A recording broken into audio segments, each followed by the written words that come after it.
Kerana sebab itu kata ulama, man la adaba lahu la ilma lahu. Orang yang tidak beradab, tidak mempunyai akhlak yang mulia, artinya dia itu sebenarnya bukanlah orang yang berilmu.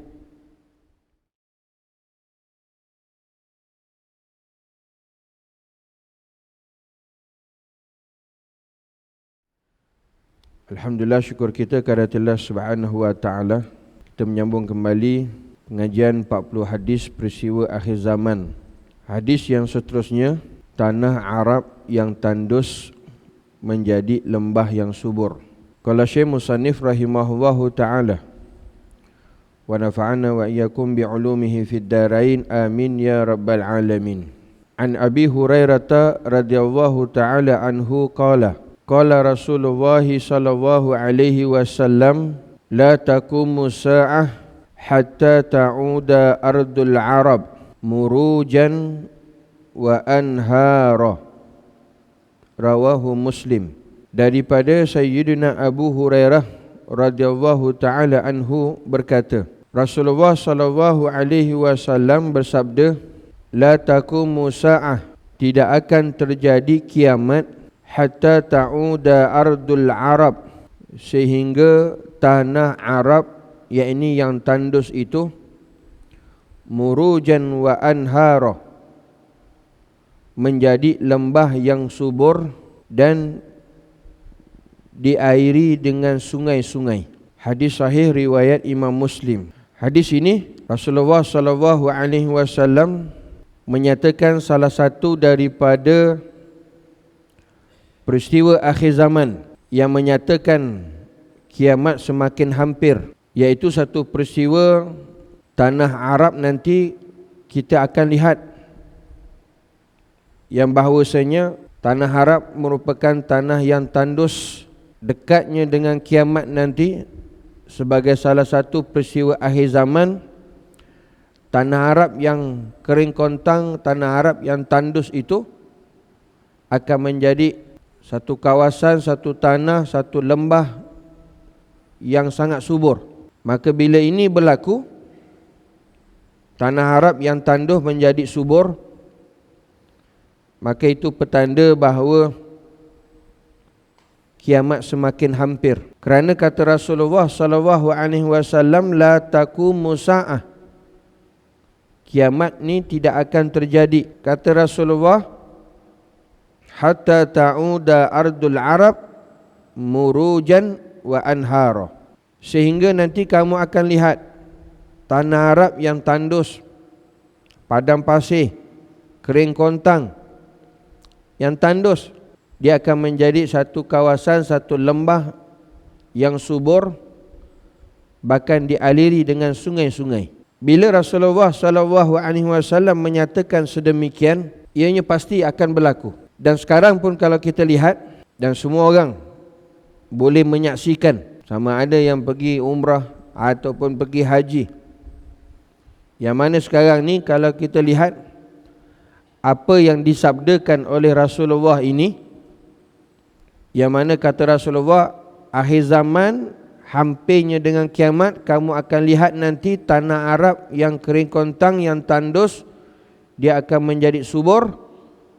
Maka benar apa yang telah disabdakan oleh Rasulullah sallallahu alaihi wasallam. Kebelakangan ini tuan-tuan, kalau kita pergi ke sana, banyak kita lihat di kawasan-kawasan di sana, tanah-tanah Arab yang dahulunya sangat kering, tandus, kalau nak dilihat dari segi tumbuhan untuk hidup pun tidak seperti mana di kawasan-kawasan yang lain. Tetapi apa jadi sekarang ini? Apa yang Rasulullah sebut ni ternyata sedang berlaku dan sudah berlaku.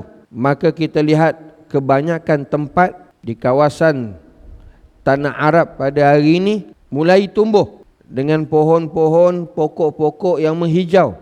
Siapa yang pergi haji, dia akan wukuf di Arafah, dia akan lihat sekeliling tuan-tuan, tak seperti mana tahun-tahun dulu yang kering kontang, panas, tanahnya tandus, padang pasir. Maka hari ini apa yang disebut oleh Rasulullah, tanah Arab akan menjadi subur, yang ia merupakan petanda kita berada di akhir zaman, dan kiamat semakin hampir. Kalau di Arafah tu tuan-tuan, banyak pokok-pokok menghijau, banyak pokok-pokok tumbuh, rumput-rumput pun banyak tumbuh. Begitu juga di tempat-tempat yang lain dan sebagainya. Rimbun-rimbun cantik menghijau di kawasan tersebut, menyebabkan orang pun boleh duduk berteduh, duduk berehat dan sebagainya. Tuan-tuan muslimin hadirin yang dirahmati Allah,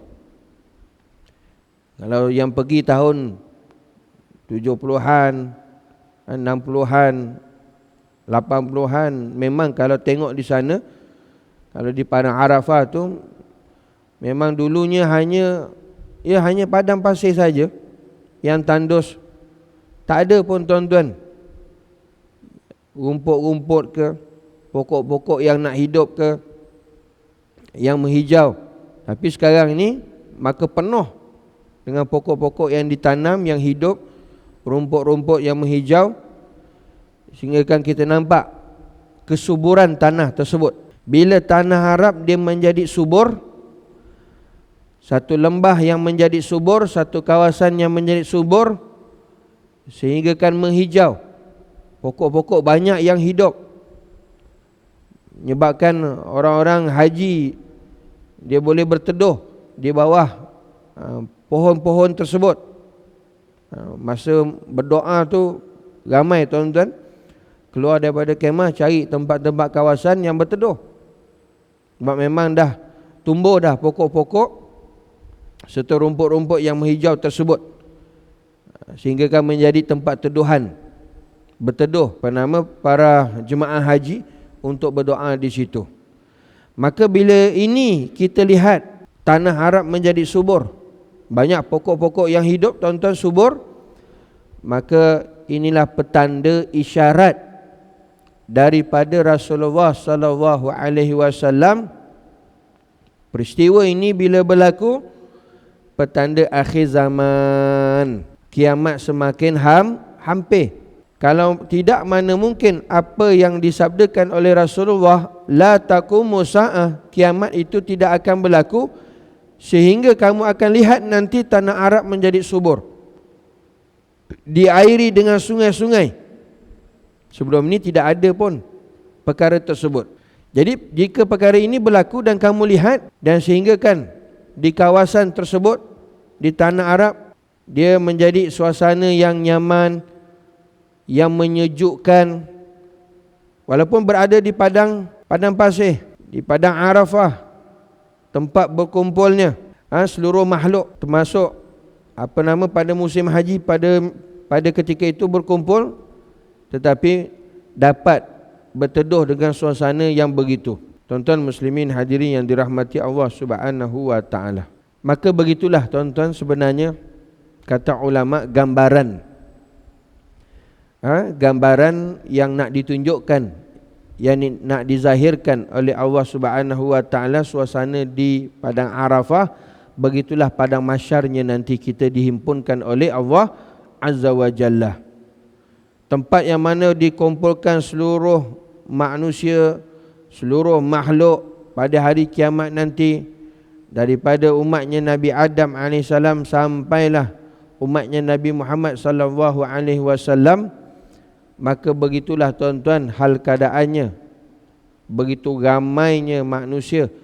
Bila mana mereka ukuf di padang Arafah, maka begitulah suasana seperti mana pada masyar yang ditunjukkan, yang dizahirkan oleh Allah Ta'ala atas dunia ini, yang perlu kita ambil iktibar, yang perlu kita ambil ibrah dalam para jemaah mengadakan ibadah wukuf di padang Arafah setiap pada 9 Zulhijjah tahun Hijriah.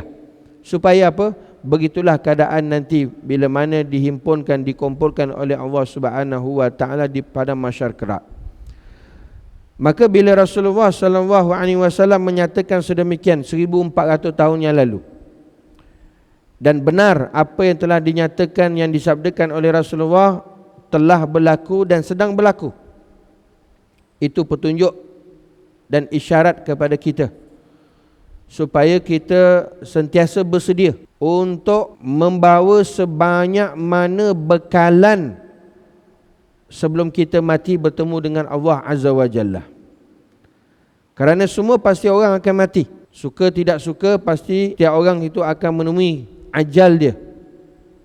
Kerana itu yang telah ditentukan oleh Allah Azza wa Jalla, kita terima. Kullu nafsin za'iqatul maut. Setiap manusia itu yang bernyawa pasti akan menerima kematian. Iza jaa ajaluhum la yastakhiruna sa'atan wa la yastaqdimun. Bila ajal duk sampai, tak cepat sesaat, tak lambat sesaat. Maka oleh yang demikian, mati itu di mana-mana, bila-bila masa, tidak kira tempat dan sebagainya. Namun bila mana apa yang telah terzahir, peristiwa-peristiwa satu demi satu yang ditunjukkan, yang dizahirkan oleh Allah Ta'ala ini sebagai isyarat kepada orang yang diberikan akal fikiran yang waras, diberikan hati yang bersih, untuk dia mengambil ibrah, mengambil pengajaran, supaya jangan henti, jangan stop dalam kita melaksanakan, mengabdikan diri kita kepada Allah Subhanahu wa Ta'ala, walaupun satu persatu peristiwa ini telah berlaku. Maka ini sangat penting, kerana apabila kita berada di akhir zaman ini, persediaan, persiapan yang pertama sekali yang sangat penting, tak lain dan tak bukan adalah kita persiapkan iman kita, akidah kita, tauhid kita, benar-benar akidah yang tidak mensyirikkan Allah Azza wa Jalla. Qalbun salim, hati yang sejahtera, sikit pun tidak mensyirikkan Allah Subhanahu wa Ta'ala. Maka ini sangat penting, kerana bila mana kita mati nanti, segala anak penak kita Allah Ta'ala tak pandang. Harta yang kita ada melimpah ruah pun Allah Ta'ala tak pandang. Yauma la yanfa'u malun wala banun illa man atallaha biqalbin salim. Melainkan bila mana kita mati nanti, kita bertemu dengan Allah Azza wa Jalla, maka tak lain dan tak bukan adalah Allah Ta'ala nak tengok hati kita, kalbu kita ni benar-benar bersih, tiada selain daripada Allah Azza wa Jalla. Orang yang atas dunia ini hatinya bersih, maka dia kenal Tuhan, maka itulah orang yang mendapat sebenar-benar makrifat kepada Allah. Orang itu adalah orang yang sebenar-benar kenalnya Tuhan. Maka bila dia kenalnya Tuhan, segala tindak tanduk dia, amalan dia, pekerjaan dia menuruti apa yang dikehendaki oleh Allah Subhanahu wa Ta'ala.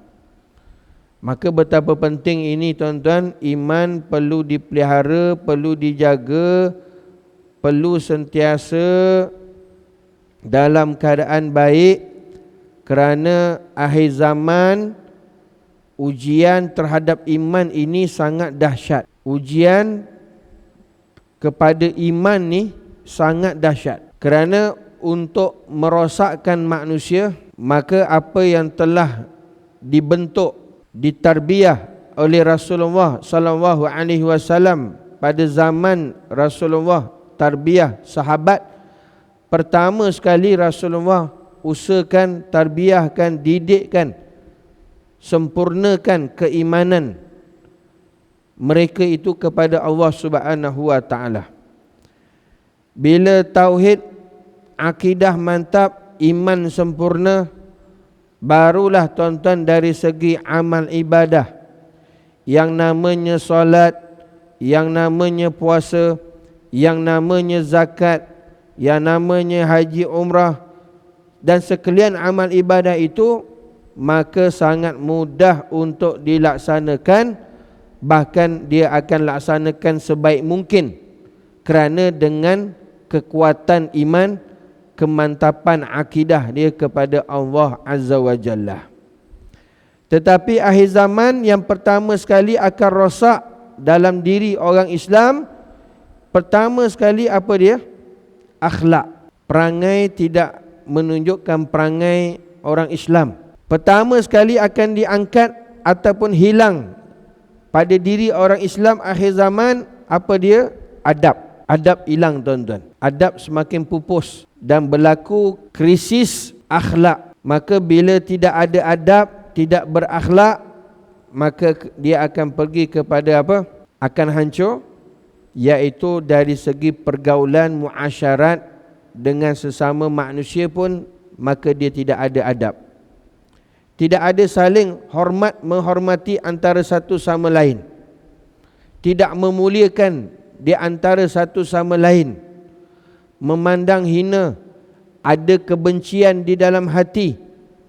Itu punca lantaran daripada tidak mempunyai akhlak dan adab. Sebab itu tuan-tuan, ini perkara yang sangat penting yang perlu diambil perhatian.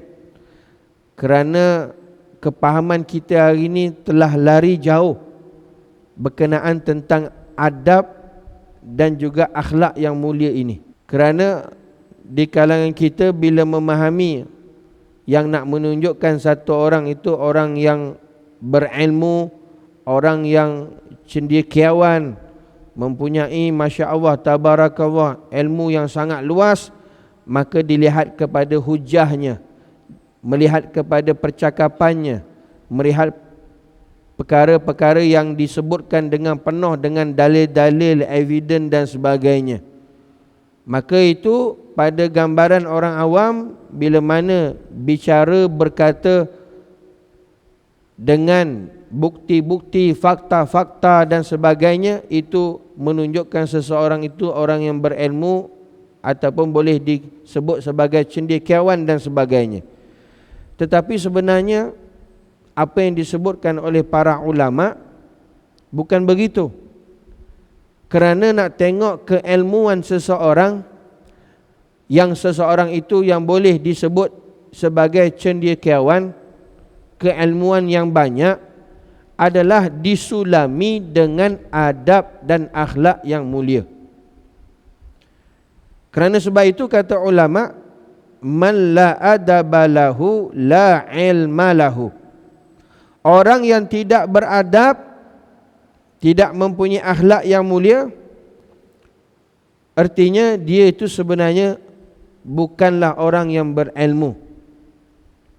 Kerana orang yang berilmu sebenarnya dia sentiasa mempunyai adab yang tinggi, akhlak yang mulia.